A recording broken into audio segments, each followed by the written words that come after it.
Buenas noches, estimados seguidores de la tertulia. Estamos comenzando entonces una charla con un invitado de lujo. Tenemos con nosotros a Rommel Rubio, un abogado académico venezolano. eh, Entiendo que fuiste político y tuviste algún cargo en Venezuela y tuviste que arrancar por la dictadura. Y vamos entonces a preguntarle para hacernos más cercano a la realidad que Venezuela tiene en estos minutos, dado que Romer está en contacto permanente con sus conciudadanos de Venezuela y de los otros venezolanos que están esparcidos a través de Sudamérica. Y por lo tanto, los invito entonces a tener esta charla con una serie de preguntas. Y así que Robert puede partir ahora haciendo esta reseña respecto a lo que ha sido el devenir político de Venezuela desde que llegó Chávez. ¿Mm? Sí, buenas noches y bueno, muchas gracias. Les comentaba que Chávez llega al poder en el 98. Venezuela tuvo unos 30 años de mucha bonanza, estamos hablando de décadas 60, 70 y hasta 80, hasta el 88. Venezuela fue un país con un nivel de crecimiento importante. Luego, ya a finales de la década de los 80, viene un proceso de mucho deterioro de la clase política, corrupción, clientelismo y los medios de comunicación comenzaron a hacerle una guerra precisamente a esa situación. Además, los partidos políticos tradicionales, que en Venezuela eran Acción Democrática, que era como decir la centroizquierda, y el socialcristianismo, que era la centro-derecha, comenzaron a tener problemas en no permitir que hubiese una alternabilidad, nuevas generaciones, y los que llegaron al poder se enquistaron. Eso generó un rechazo importantísimo de la gran mayoría de las personas a la clase política. Chávez en el 92 da un golpe de Estado, fracasa en el golpe de Estado, pero él logra convertirse como en un mártir. O sea, frente a la gente decía, bueno, frente a estos tipos que no hacen nada, este lo intentó, aunque no lo logró. Luego Chávez queda preso, gana el socialcristianismo la presidencia y una de sus principales banderas para él ganar, que fue Rafael Caldera, fue decir yo voy a soltar a Hugo Chávez. Y él cumple con su palabra. Chávez retorna a la vida pública, pero lo hace ahora pensando en la vía electoral, se convierte en un fenómeno político y gana en el 98. Pero cuando Chávez gana la elección, él gana sin tener mayorías de gobernadores, sin tener mayorías de alcaldes y sin tener la Asamblea Nacional, por lo que era un triunfo que para él era incompleto en función del Estado que él quería construir. Desde que él gana, dice, yo voy a hacer una Asamblea Nacional Constituyente y le mete el chip a la gente de que el problema en Venezuela era la Constitución. Genera un proceso electoral amañado en su forma en su metodología de elección de los constituyentes. Si bien Chávez en ese minuto tenía la mayoría, tenía más del 60% de los votos, eh, logró tener el 95% de los escaños producto de ese sistema electoral. Él aprueba su constitución, que a mi modo de ver no fue una gran constitución, tampoco fue una constitución, yo recuerdo que cuando estábamos en el proceso constituyente en Chile, algo que me hacía ruido era que la oposición decía, esto es una constitución como la de Venezuela. Y la verdad que lo que ocurre en Venezuela no tiene nada que ver con la constitución. O sea, en Venezuela más bien precisamente lo que ocurre es que ellos ni siquiera respetan la constitución que ellos mismos hicieron en el 99, más allá que hay algunas cosas que no me gustan. Pero entonces Chávez aprovecha y dice, en el 2000 dice, hay que hacer un proceso de relegitimación de los poderes. Y él, en eso lo que él trata es de convertirse en el dueño de la Asamblea Nacional, de tener control de los poderes de los gobiernos regionales y desaparecer a la oposición política. Y en efecto lo logra. En esa elección barre en casi todos los estados y tiene control de la Asamblea Nacional. Luego, Chávez, de que se relegitima, comienza entonces a partir del 2000 su primer periodo. En Venezuela los periodos eran de 5 años y no podías reelegirte de manera inmediata. Chávez en su constitución, que esa es una de las cosas que me parece nefasta, decidió que eran 6 años con posibilidad de una reelección. Entonces, Chávez gobierna con esa Asamblea Nacional, mayoría, y en el 2006 la oposición, bueno, estaba muy desarticulada, eh, Chávez vuelve a reelegirse. Pero ya en ese minuto cuando se reelige, comienza con este proceso de querer cambiar la constitución porque ya 2 periodos de 12 años no era suficiente, sino que no hubiese un tope, sino que pudiera reelegirse continuamente, es decir, pensando en 6 más 6, 12 y más 6, 18. Y él pierde esa reforma. Pero ese es el primer golpe político en el año 2007.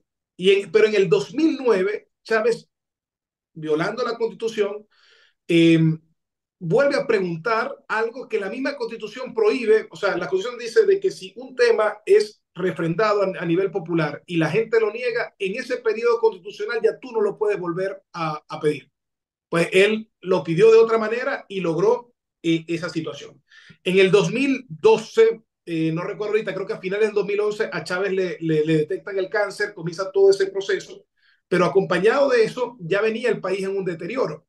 De hecho, en el año 2010, cuando son las elecciones de la Asamblea Nacional, el chavismo sacó 49% y la oposición 48%. O sea, fue una elección bastante cerrada.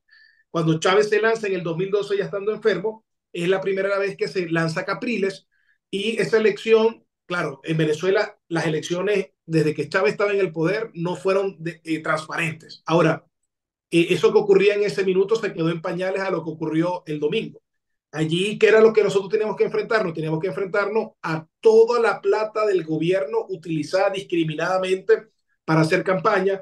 Los empleados públicos eran obligados, los medios de comunicación del Estado eran de absoluta propaganda. Y había un tema de ventajismo electoral que era la presión que sobre todo en la Venezuela rural hacían los jefes políticos del gobierno y le decían a la gente, si tú quieres que yo te dé la caja de alimentación o si quieres que te mete en la política de vivienda, tú tienes que votar abierto frente al testigo, que en el caso de ustedes son al apoderado del gobierno, que es abierto, que esa persona te acompaña a votar para que tenga certeza de que votaste por el de ellos y en ese minuto ya entonces yo digo, este se salvó, este sí sigue teniendo el, el, el, el beneficio. Claro, esto ocurría en la Venezuela más rural, donde no habían medios de comunicación y en ese minuto las redes sociales no tenían el nivel de penetración que tienen actualmente.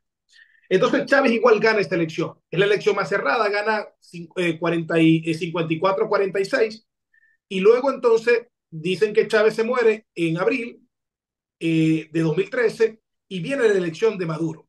Y Maduro siempre fue un mal candidato. O sea, Maduro incluso, imagínense, o sea, se murió Chávez, el momento, y él arranca la elección con 20 puntos arriba de Capriles y en menos de un mes Capriles le termina ganando según las encuestas por 3 puntos. Pero como esa elección fue tan estrecho el resultado que, que el gobierno logró forjar algunos centros de votación y es cuando uno ve en la Venezuela rural esos resultados que ocurrieron en esos lugares donde, por ejemplo, Maduro sacaba 1.100-0. Y eso ocurrió en algunas partes. Sin embargo, ese ventajismo no era como tan verificable más allá de estos casos que le estoy diciendo. Y la diferencia, bueno, quedó así. En ese minuto Venezuela no tenía, es decir, el mundo estaba todavía como muy relajado con el tema de Venezuela y sentía que, bueno, que no era un tema que iba a trascender de allí. Luego la crisis se acelera mucho más y en el 2015 la Asamblea Nacional, la oposición arrasa y gana las 2/3 partes. Maduro, entre comillas, reconoce, pero a los 3 días, Nicolás Maduro hace esto. ¿Se imaginen ustedes que nosotros ganemos la Asamblea Nacional, que es el Congreso de la República aquí en Chile? Y tenemos por un diputado tenemos las 2/3 partes o el quórum calificado para poder hacer reformas importantes. Entonces el Tribunal Supremo de Justicia dijo, tenemos la percepción de que hubo fraude en unos centros de votación de Arica. Por tal razón, los 5 diputados de Arica quedan suspendidos en sus funciones. Pero dicen suspendido y no dicen, bueno, queda nula la elección, vamos a repetirla. No, no, no, dicen, no se pueden incorporar. Y esto lo hacen con la finalidad de que la oposición perdiera las 2/3 partes. Entonces la oposición diciendo, mira, aquí el único mandato que hay que seguir es el mandato ciudadano y estas personas fueron electas y ustedes no quieren repetir la elección, nosotros los vamos a meter sí o sí como diputados cumpliendo con el mandato popular. A raíz de esa decisión de la Asamblea Nacional, el Tribunal Supremo de Justicia, desconociendo cualquier, o sea, diciendo, asumiendo que tienen un poder, suprapoder, dijeron, bueno, ustedes quedan desconocidos como poder legislativo y ahora nosotros vamos a asumir como Tribunal Supremo de Justicia la función legislativa. Bueno, eso generó muchas marchas, enfrentamientos, muertes. Bueno, estoy viendo aquí que pareciera que Estados Unidos reconoció a Edmundo González como presidente de Venezuela. Denme un segundito aquí para ver esto. Entonces, eh, a raíz de esto, la gente sale a la calle y Nicolás Maduro no tenía control de la calle. Y entonces él lo que decide es que va a convocar una asamblea constituyente, violando otra vez la constitución, porque en Venezuela para convocar una asamblea constituyente tiene que haber como hay aquí en Chile, un plebiscito de entrada. Y él dijo, yo me abrogo ese derecho y convocó un plebiscito de entrada con una metodología nefasta para elegir a estas personas. La oposición decidió no participar, lo cual hoy creo que pudo haber sido mejor participar, aunque fuese un proceso desigual. Y bueno, a partir de allí, con esa asamblea constituyente, quitaron todos los poderes públicos que a ellos les estorbaban. Y bueno, vino todo este proceso de deterioro, la oposición desconoció ese proceso, Maduro vino y hizo unas elecciones. Y luego de esa elección vino todo el tema del gobierno interino. Que ¿Por qué ocurre esta figura de Juan Guaidó? Juan Guaidó había sido el presidente de la Asamblea Nacional que el régimen había desconocido. Cuando Maduro se proclama para su segundo periodo, la comunidad internacional dice, esta es una elección írrita, o sea, tú hiciste una elección en base a una situación que estaba alejada de la ley y entonces nosotros te desconocemos como presidente. Y allí es cuando, a través de para serles muy sincero a ustedes, una interpretación no tan sencilla, pero tratando de darle alguna viabilidad política, dicen el presidente entonces debería ser Juan Guaidó porque es el presidente de la Asamblea Nacional, atendiendo un poco a lo que decía la Constitución. Y viene todo este conflicto bueno, que después se apaga un poco también con el tema de la pandemia. Hubo muchos cuestionamientos acerca del manejo político y económico del gobierno interino y la oposición se fue al suelo. Prácticamente el país estaba entregado y yo creo que de allí también es que saliera esa fue como una de las olas más intensas de personas que perdieron cualquier esperanza. Luego entonces nos venimos al 2023. María Corina Machado es una líder de la oposición que tiene 20 años trabajando en el tema político. Pero ella viene de la sociedad civil. Ella venía de una asociación que se llama Súmate, que o sea, su trabajo político fue denunciar este fraude sistemático que se hacía a través del sistema electoral. Y ella siempre estuvo presente en la vida política, pero con poca popularidad, porque además era vista como de la élite y venía de un partido incipiente. Pero el descrédito que generó el gobierno interino y el cansancio de los errores de los políticos tradicionales dentro de la oposición la hizo ver a ella como la única alternativa, vista de que había sido consecuente siempre en contra del gobierno. Porque también hay que decir que en estos años de fuerte persecución, de fuerte coacción, también el liderazgo político tradicional de alguna manera sintió que había que hacer una oposición más tenue, más débil, para de alguna manera sobrevivir políticamente ante el contexto que generaba Maduro. Y María Corina dijo, no, esto no es así, no hay que transar, y el pueblo comenzó a fortalecer esa candidatura. Llegó el momento de las primarias, María Corina estaba ganando, el régimen intentó impedir estas primarias, María Corina se organizó, ganó por paliza esta primaria, pero además la gente salió de una manera impresionante. El gobierno en el año 2013 había inhabilitado a María Corina Machado, para explicarlo también un poquito, en Venezuela, de una manera arbitraria, el Contralor de la República inhabilita a cuanto político quiere, con o sin razón, o sea, ni siquiera hay que motivar el acto. La Constitución de Venezuela dice taxativamente que una persona para ser inhabilitada tiene que haber una sentencia judicial definitivamente firme. Pero no, en la práctica el Contralor dice, me cae bien, me cae mal, está inhabilitado. Entonces María Corina, luego que ganan las primarias, el gobierno ratifica la inhabilitación y ahora por 15 años.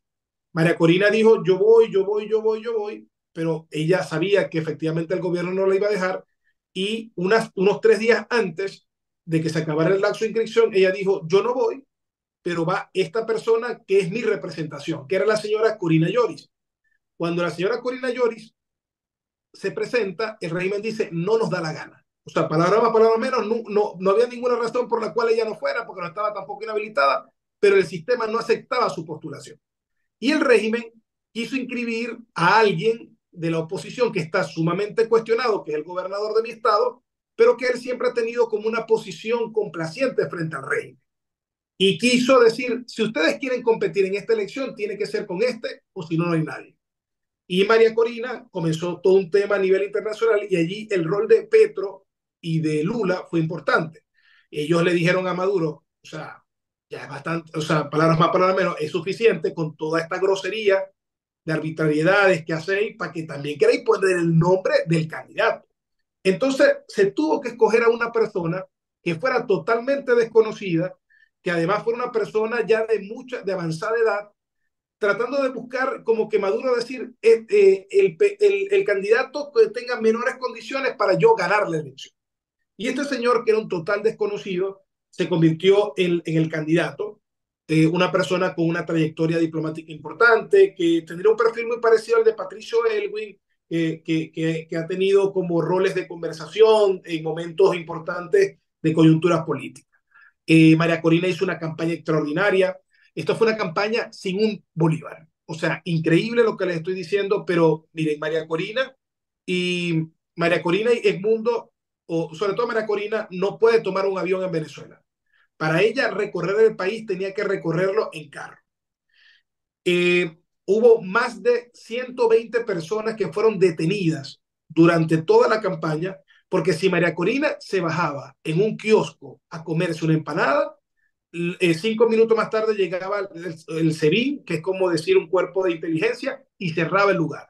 Cerraban los hoteles donde ella se quedaba, cerraban los hostales, cerraban si se quedaba en casa de alguien, ese mismo día allanaban la casa. Y bueno, y como eso, muchísimas cosas. Y en el caso de la campaña, si algún alcalde o gobernador de oposición se aparecía en un acto para acompañar a las manifestaciones donde estaba María Corina, ese mismo día eran inhabilitados. Bueno, llegamos a la campaña, llegamos a la elección. Adicional a esto también hay otro elemento que en Venezuela la gente vota por tarjetas electorales, o sea, tú tienes la tarjeta de tu partido y arriba la cara del candidato. Ellos se robaron todas las tarjetas de todos los partidos de oposición y solamente nos dejaron 2 tarjetas. Y los otros 9 tarjetas se las entregaron a supuestos candidatos que eran supuestamente de oposición, pero que en verdad eran personas que estaban asociadas al régimen y que solamente pusieron eso para confundir a los electores que tradicionalmente votaban por la ciudad forrada de estos candidatos fantasmas con las tarjetas de los de la oposición para tratar de restarle votos a la oposición. Y Edmundo González no tenía ni una valla en toda la ciudad. Y no tenía vallas porque los dueños de las vallas estaban amenazados de que si le ponían la valla tal, le iban a expropiar la valla. Entonces, a ese nivel fue la campaña. Y llegamos al día electoral. El día electoral, como bien lo comentábamos al principio, en Venezuela los miembros de mesa tienen la misma, digamos, la misma, es lo que ustedes llaman vocales. Y Vocal, nuestros claro. testigos de mesa es lo que ustedes llaman apoderados. Podrá. En Venezuela igual, el CERVEL, que es el CNE, hace un sorteo de estas personas. Y estas personas tienen que hacer un curso. Luego que aprueban el curso, esa persona tiene que aparecerse a las 7, 6:30 de la mañana en su centro de votación para asumir su rol de vocal. Pues en esta elección, como ya lo han hecho en otras, cuando tú vas a las 6 de la mañana, ellos te dicen, no, pero si a las 12 de la noche ya se constituyó la mesa y vinieron unas personas que son todos militantes del PSUV y son los miembros de mesa. Entonces, ellos se quedan con los 3 vocales para que cuando llegan los testigos, como los dueños, como la autoridad de la mesa son los vocales, estos vocales dicen, usted no está acreditado o no reconocemos acreditación para que usted sea testigo. Y bueno, eso ocurrió también en la elección. De hecho, el 20% de las actas que nosotros no logramos tener es porque esta gente expulsó durante el proceso a nuestros testigos. Sin embargo, nosotros logramos tener los testigos en el resto de las mesas, producto de toda esta, o sea, la gente exigiendo, y al final lograron entrar. yo creo que el gobierno se sobreestimó y pensó que con la maquinaria convencional con la que ellos normalmente hacían este tipo de fraudes que les estaba comentando, les iba a ser suficiente. También un punto y aparte, el gobierno tiene más de 10 años que no abre el registro electoral para los jóvenes. A diferencia de Chile, los jóvenes no es que automáticamente tú cumples 18 años y te puedes inscribir. En el caso de Venezuela, tú tienes que inscribirte. Pero, por ejemplo, en mi ciudad, que es una ciudad de 3 millones de habitantes, ellos te ponen un mes una sola máquina. Y esa máquina puede atender a 80, 100 personas diarias. Entonces, imagínense una máquina para 3 millones de personas. Pero eso es para el común. El chavismo le entrega una máquina por comuna a los dirigentes de ellos para que ellos inscriban al de tal para que inscriban al de tal a los que ellos saben que son chavistas. Adicional a eso, los 4 millones de venezolanos que pudimos haber votado, que estábamos inscritos, nos negaron la posibilidad de inscribirnos. En caso de Chile, que hay más de 500.000 venezolanos, ellos solamente permitieron a que 500 personas se inscribieran. Y les cuento todo esto es porque cuando uno habla del fraude, no es una sola acción. O sea, el fraude comienza desde el día número uno que tratas de boicotear la primaria, no permites que la candidata se inscriban y todos estos elementos. Entonces llegamos al día electoral y cuando comienza la transmisión, ellos se dan cuenta de que los primeros resultados son una paliza. Para aplicarles el sistema en Venezuela, tú allá votas con una pantalla y en esa pantalla te aparecen los candidatos con las tarjetas. Tú presionas la tarjeta y cuando te ves grande la pantalla, la tarjeta, tú le das a votar. Y la pantalla te da un papelito. Tú verificas el nombre de esa persona y lo incorporas y lo metes en una caja. Luego que Oh, termina el perfecto. proceso, tú le das a un botón donde se dice, o sea, el operador del CNE le dice terminado el proceso y comienza a emitir las actas preliminares de escrutinio. Luego entonces los testigos, se hace un sorteo para que se hagan una auditoría de estas cajas. Entonces, por ejemplo, si mi mesa electoral tenía, si mi centro electoral tenía 5 mesas, se hace la auditoría en 3. Que la auditoría se deja que la gente entre y se comienza a contar papelito por papelito y se dice lo que dice la acta de los testigos condice con lo que nosotros contamos. En ese minuto firman los dos testigos y se hace la transmisión hacia Caracas diciendo este es el resultado final. Pues estos tipos cuando comenzaron a ver llegar las primeras actas decidieron suspender la transmisión, que es lo que Maduro dice que fue el hackeo.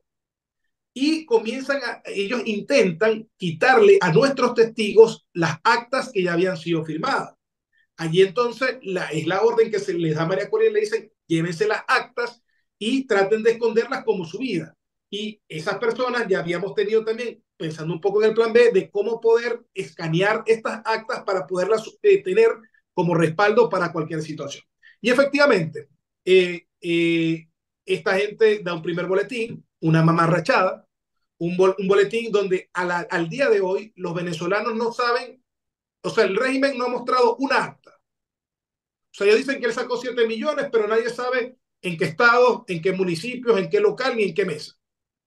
Mientras que la oposición, preparándose para esto, creó esa plataforma y la oposición logró tener actas en el 83% del país. Y el resultado es tan abrumador que el otro 17% de actas, si Maduro sacara el 100% de los votos, no alcanzaría a Maduro, no alcanzaría a Maduro a Edmundo. Entonces, queda en evidencia el régimen. Cuando ellos se dan cuenta de que nadie se cree esa situación y que la oposición tiene las actas para demostrarlo, ellos vienen y al otro día proclaman a Maduro. Proclaman a Maduro en un acto ilegal, porque en Venezuela, después que viene el proceso electoral, luego se abre el lapso de auditoría. Se volaron las auditorías. Después de las auditorías vienen las impugnaciones. Se volaron las impugnaciones porque el tema de ellos era llegar o sea, de una vez como que es murió y chao. O sea, y comenzar entonces todo este proceso de persecución. Ya hay más de 20 personas muertas, hay más de 1.100 personas detenidas, hay más de 100 personas que están desaparecidas. Un líder político nacional que es Freddy Superlano está ahorita siendo torturado, intentándolo seguramente que saque un video diciendo que María Corina hizo X o Y cosa. Y a raíz de esa situación, María Corina y los principales líderes están ahorita en un resguardo, tratando de no ponerse la fácil al régimen. Y el siguiente sábado va a haber una nueva manifestación para comenzar a exigir todo este tema. Disculpen que me haya extendido, pero bueno, traté de darles allí algunos insumos para responder todas las preguntas que ustedes consideren. Pero, extraordinario el resumen, ¿ah? Es un poco lo que nosotros hemos visto a través de lo que ha llegado con las declaraciones de María Corina en cada una de las intervenciones. También hemos visto la inmensa cantidad de ciudadanos que salen a la calle detrás de María Corina. Entonces, pero ahora, el problema mayor que hay ahora, según yo lo veo, es que ¿cómo vamos o cómo van ustedes a lograr que la dictadura diga, ya le entrego el poder? Porque una cosa que, primero, el comunismo nunca ha salido de una dictadura por la buena. Segundo, además de ser una dictadura comunista, es una dictadura narcotraficante. Por lo tanto, ya le agregas otro problema que por la razón por la cual ellos no van a querer entregar el poder, porque resulta que las penas que van a tener que recibir una vez que se descubra todo lo que ellos han hecho, es para estar el resto de sus vidas presos. Entonces, aquí la única manera de sacar ese gobierno, como yo lo he dicho en todos los chats, es a la chilena, que los militares hagan su pega. Pero por lo visto, los militares venezolanos no son los militares chilenos y nadie ha querido hacer nada. Y no sé si tienes alguna noticia, a mí me llegó y yo te lo mandé, unos audios donde decían que algunos regimientos se estaban organizando, pero al parecer no es efectivo, porque no ha tenido ninguna resonancia en los medios de noticias. Sí, Y, allí y- y- un punto, me gustaría responderle esa parte para que no se me quede en el camino, ¿no? Una de las claro, grandes fortalezas que ha logrado el régimen de Nicolás Maduro es la depuración de las Fuerzas Armadas. Cualquier persona que pueda parecer, que pueda traicionar es sacado de circulación de cualquier modo. Lo que ocurrió aquí con el teniente Ojeda es que esa era una persona que era desertora de las Fuerzas Armadas y él formaba parte de un equipo de personas también desertoras que desde el exilio estaban organizando o gestando algunas acciones para contrarrestar precisamente toda esta arbitrariedad. Y de allí que no pueda ser casual que lo que haya ocurrido sea ajeno a la actuación del régimen. Pero ese es el grave problema. Ellos tienen un control importante sobre todo en la primera línea. Sin embargo, nosotros creemos de que las personas que no están en esos altos mandos pueden tener una posición distinta.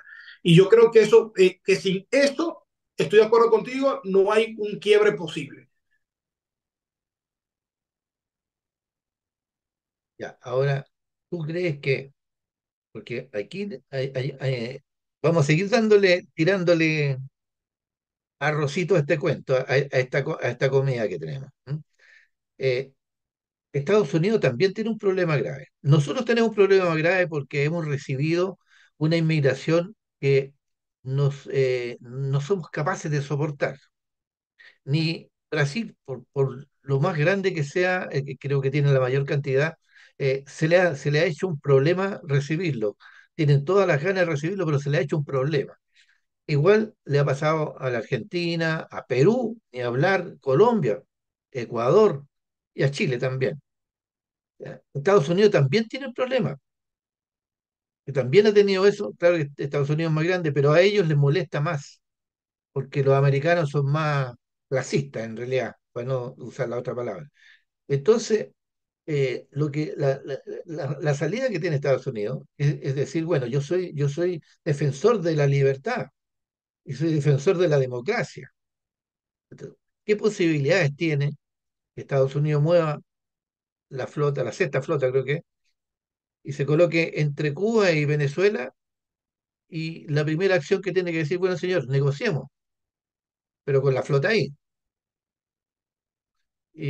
Porque es la única manera que salgan. Y la última opción, no sé qué le ves tú, es inmediatamente en que la flota ingrese al territorio y vaya a buscar y los arreste y se los lleve presos. Pero eso yo creo que es la última y creo que el gobierno demócrata americano no es capaz de hacer eso. Sí, o sea, yo lo que creo es que un régimen que se niega a entregar el poder y que está dispuesto a matar, porque además tú bien lo decías, aquí no estamos hablando únicamente del poder tradicional, estamos hablando de otro tipo de poderes, narcotráfico, un conjunto de cosas, no están dispuestos a aceptar de manera institucional ningún resultado. Y allí tiene que haber un tema de salida forzosa, bien sea por la intervención de actores internacionales o porque desde adentro hay una ruptura de la coalición dominante y que esa otra parte, a través de un incentivo, esté dispuesta a generarlo. Pero eso, ahora, ¿qué es lo que yo creo que es lo positivo de todo esto? Número uno, es que el chavismo está desmoralizado. O sea, los chavistas saben que son minoría porque así como está el que tiene la firma del acta de la oposición, también está allí la firma del chavista. Y ese chavista sabe que perdió por paliza. Claro.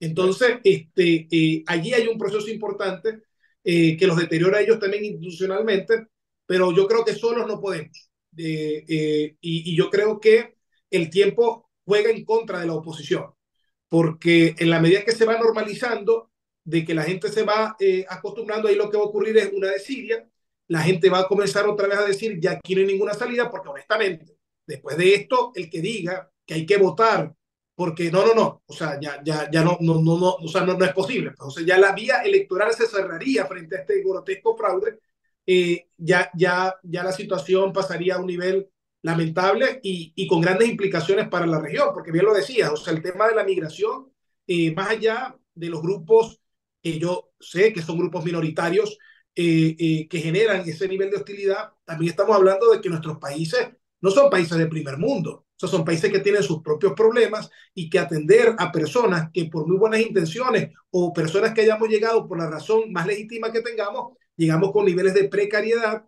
que venimos a complejizar todo el sistema de la realidad también que tienen esos países, porque Venezuela fue un país que recibió a muchos migrantes, pero los recibió en un proceso de 15 años. A Chile le ha tocado vivir en 4 o 5 años un crecimiento exponencial, creo que los de los más grandes porcentualmente hablando de la OCDE. Entonces, esas situaciones son muy complejas y por eso es también la necesidad. Ya Maduro dejó de ser un problema para Venezuela, para convertirse en un problema para la región y hay que ver cómo se pueden conseguir consensos suficientes para generar esa transición política. Aquí ahorita, no sé si pudieron leer antes que entráramos en el Zoom, que Boris escribió que recibió una llamada de Petro, quien quiere encargarlo junto a él a un proceso como de conversación o de gestión del tema. La verdad es que son dos personas que para mí no son políticamente, digamos, de mi Fiable. agrado, No son pero confiables. bueno, pero digamos que si los que están comprometidos con la democracia venezolana per se no lograron luchar contra o sea, no sé si estos tal vez puedan lograr algo diferente, pero bueno, es algo que se está gestionando y que creo que tiene una intención. Igual creo que hay que reconocer que el tweet de Gabriel Boric en su minuto fue valiente, digamos, en términos de lo que dentro de su sector en ese minuto nadie decía. O sea, había un silencio de los gobiernos de izquierda y él dijo lo que pensaba. Y yo creo que eso allí tiene un valor que más allá de las diferencias políticas habría que reconocer y en el caso de mi persona como venezolano creo que corresponde valorar. Claro. ¿Alguna pregunta, Juan Pablo o don Carlos?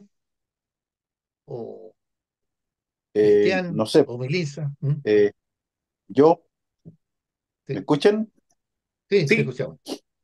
Sí. Eh, bueno, yo no puedo decir que haya seguido muy profundamente el proceso venezolano, pero sí, bueno, tengo algún conocimiento de ello.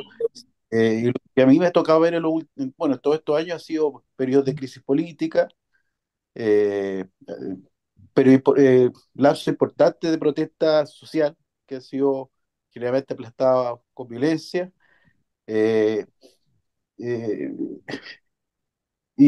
bueno, un poco recogiendo, yo veo un poco difícil que haya una salida política institucional como plantea Juan Augusto. También un poco, también yo creo que también es difícil que haya una salida militar, porque todos los altos cuadros militares están comprometidos con el régimen.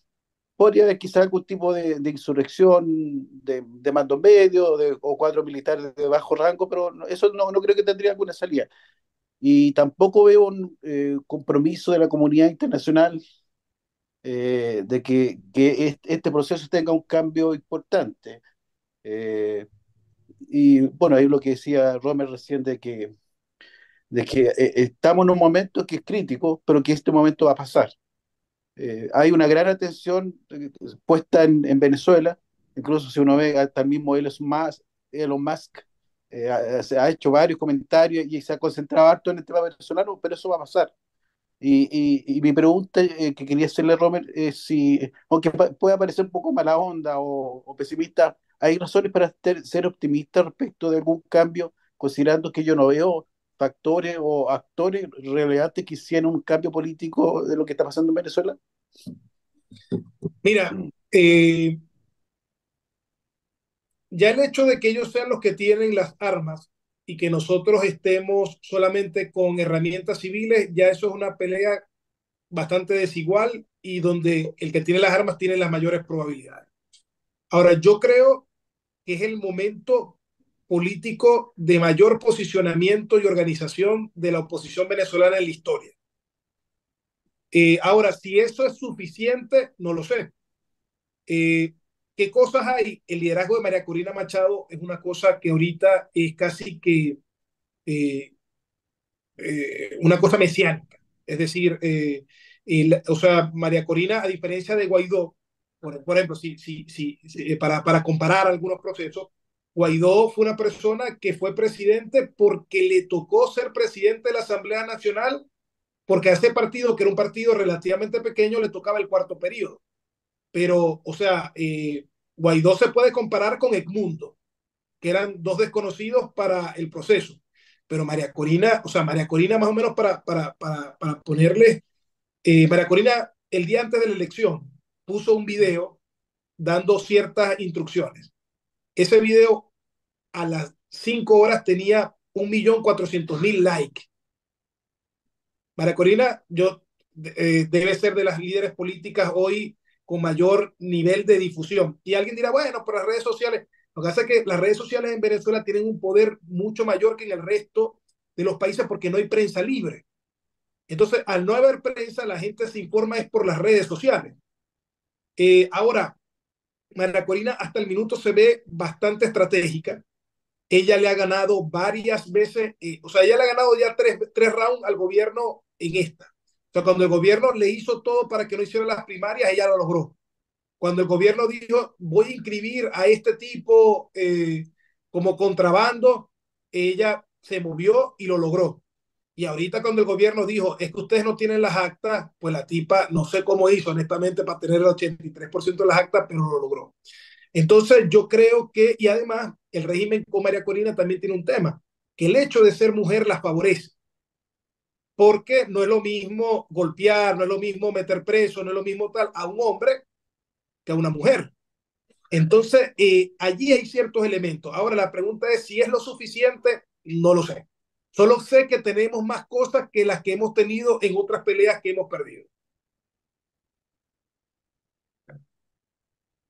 Don Carlos quiere preguntar algo.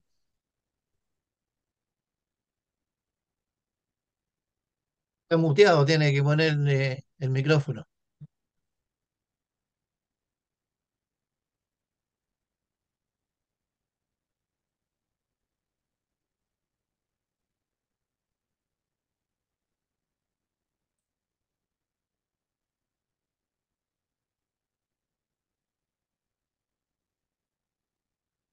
Juan Carlos, hay un botón abajo a la izquierda que Ahí, Ahí, dice ¿ahí me audio. Ahí escuchan? sí. sí, ¿Ahí escuchamos. me escuchan? Sí, Ya. Que yo pienso que allá no están organizados lo suficientemente bien, considerando que las Fuerzas Armadas de ellos están a favor de Maduro. Distinto acá que se sabía que el ejército, la Fuerza Armada en general, no estaban conformes, no que estuvieran preparando algo, pero la sociedad civil le cuesta mucho porque no es como a la izquierda que se arman grupos agresivos y empiezan a dominar los barrios y todas esas cosas. Entonces, porque una cosa es la política y otra cosa es la realidad en la calle. ¿Mm? así Claro, es. totalmente de acuerdo. Y allí pasa algo más, don Carlos. Es que recordemos que Chávez viene de las fuerzas militares. Entonces, de alguna forma, él cuando llega al poder llega con un gran respaldo militar porque era como la llegada de uno de los nuestros. Y adicional, Chávez muy hábilmente hizo algo. En Venezuela los militares no votaban. Chávez con la constitución del 99 le da derecho a voto y de activismo político a los militares, lo cual es un error, que sabemos que el rol de los militares es uno y el de los políticos debería ser otro. Pero con eso él se los metió en el bolsillo y logró allí tener esa articulación. Claro. Cristian, ¿tienes alguna pregunta?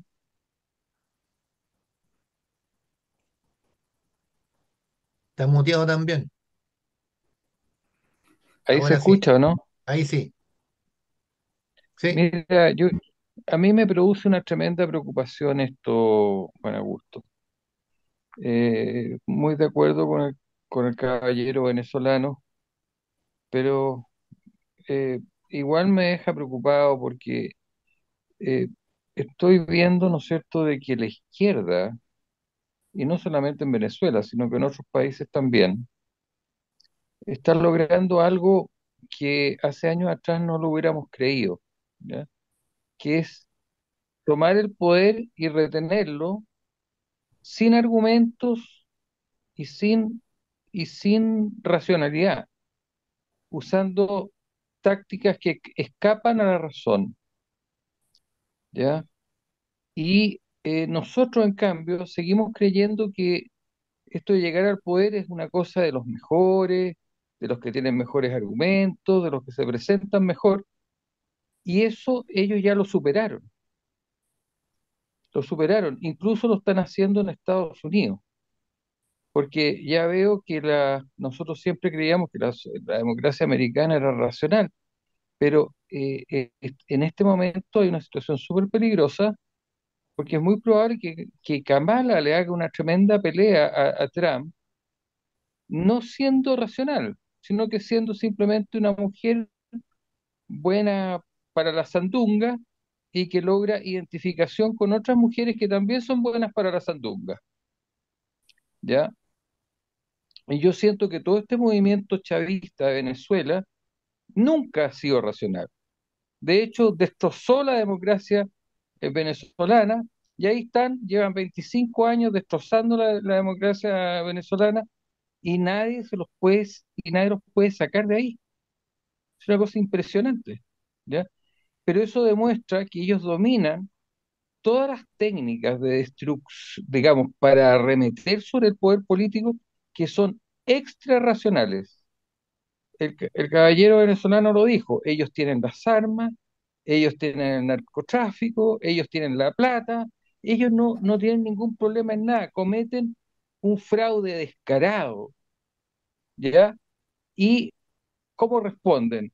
Bueno, traen gente hasta de Cuba, unos agentes ahí para balear a la gente sin ningún asco y nadie les dice nada. Entonces, ¿qué es lo que pasa? Que nosotros es como estamos como combatiendo con, con ondas contra gallos que tienen ametralladora, una cosa de ese estilo. Es una diferencia abismal. ¿M? Yo sugeriría repasar las 11 reglas del alemán Joseph Goebbels, que fue el publicista de Hitler. ¿Eh?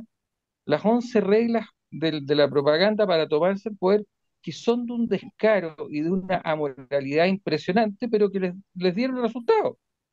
Tenemos que recordar que en el caso de Hitler en Alemania, él ni siquiera ganó una elección. La forma en que se metió al poder fue siendo fórmula con otra persona y esperando que esa persona se muriera y ahí se hizo el poder. Y de ahí para adelante no votaron más. El gallo se apoderó del poder y no lo soltó más. Declaró la Segunda Guerra Mundial, los destrozaron, le hicieron de todo y recién ahí lo pudieron sacar. Tuvieron que juntarse tres potencias extranjeras importantes para poder sacarlo. Estados Unidos, Rusia e Inglaterra, güey. ¿Qué te parece? ¿Ya? Porque los alemanes no lo pudieron sacar. Entonces, esta es una situación extremadamente peligrosa. Y como dijiste tú, o dijo alguien, este momento, claro, en este momento cuestionamos a Maduro, pero ¿qué pasa si Maduro se esconde, se defiende y deja pasar el momento? En un año más va a estar de nuevo haciendo lo mismo y no va a haber cómo sacarlo. Así Eso es lo es. que, eso es lo que tienen que entender los americanos, que no, cada día que pasa le da más tiempo a Maduro para recuperarse. Es este el momento en que tiene que entrar con la flota y pararse ahí y dar el siguiente aviso a los cubanos. Cualquier avión que esté en el aire va a ser derribado. A ver, Juan Y Augusto, perdona que vuelva a hablar, pero Perdón, yo sigo mucho la política americana y la política americana está pasando por el mismo problema porque está siendo controlada por gente que sin decirlo es partidaria de Maduro. Biden no está contra Maduro. Si estuviera contra Maduro ya habría hecho algo. La Kamala Harris tampoco está contra Maduro. El único que podría estar contra Maduro es Trump. Pero a Trump le falta, primero que nada, no es seguro que llegue a presidente. Lo pueden matar antes también. Ya le hicieron un atentado. Y faltan 6 o 7 meses para no, faltan 4 meses para la elección.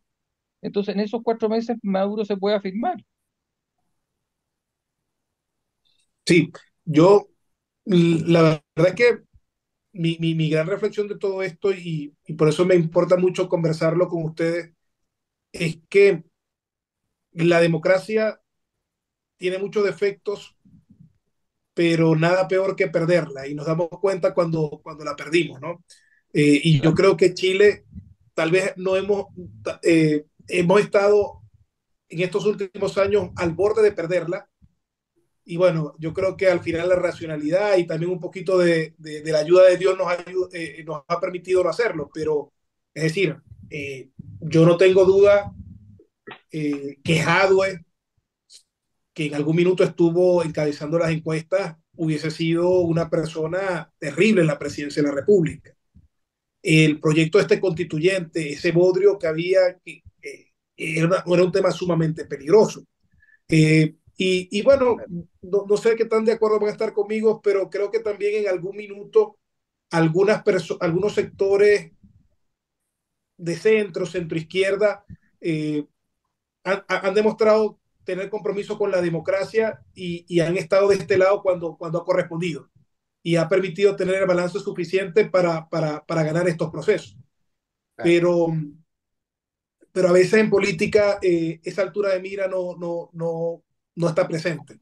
Así que la verdad es que nosotros no sabemos cuánto tiempo nos va a tocar estar aquí en Chile, pero al menos yo me declaro un soldado de rescatar y de preservar la democracia de este que es mi nuevo país y hacer todo lo posible para que no ocurra lo que ocurre en Venezuela. Y eso para mí es un tema muy importante y quiero que sepan que cuentan con nosotros. Vienen procesos importantes en Chile y todo lo que nosotros podamos hacer para ayudarlos, lo vamos a hacer porque venimos precisamente por esa situación. Así que para nosotros eso tiene una gran valía.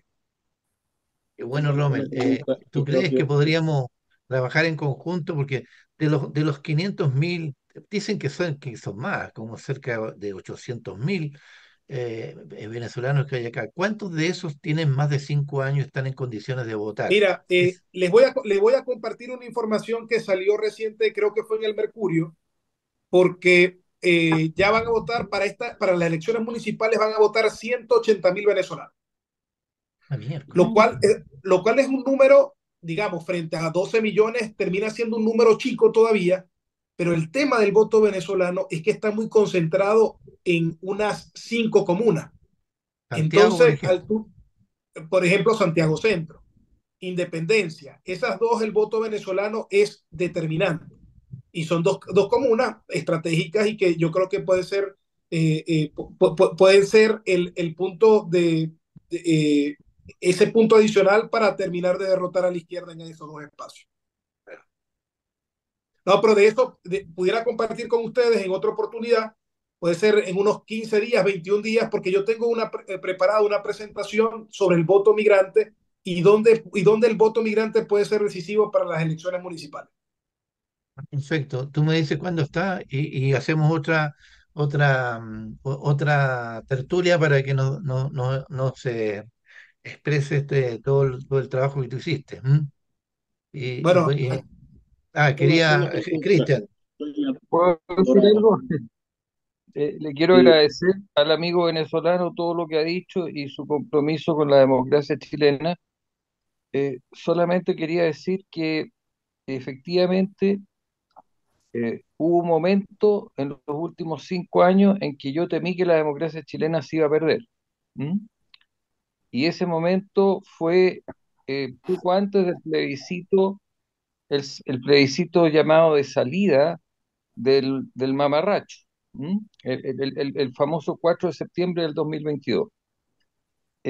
Sin embargo, el pueblo chileno sorprendentemente votó en contra del mamarracho en una forma abrumadora, a pesar de que todo el mundo pensaba lo contrario. Recuerda que las encuestas manipuladas decían que iba a haber casi un empate técnico y que iba a ganar el mamarracho por un poquito, cosa que no ocurrió porque el 63% votó en contra. Tiene razón nuestro amigo venezolano de que se plegó en ese 63% un grupo importante de la centroizquierda democrática, ¿ya? Y, y quiero en este minuto hacerle un homenaje a la democracia chilena por eso, porque este es un país que en los años 60 ranqueaba como el país de habla hispana con la democracia más antigua del mundo.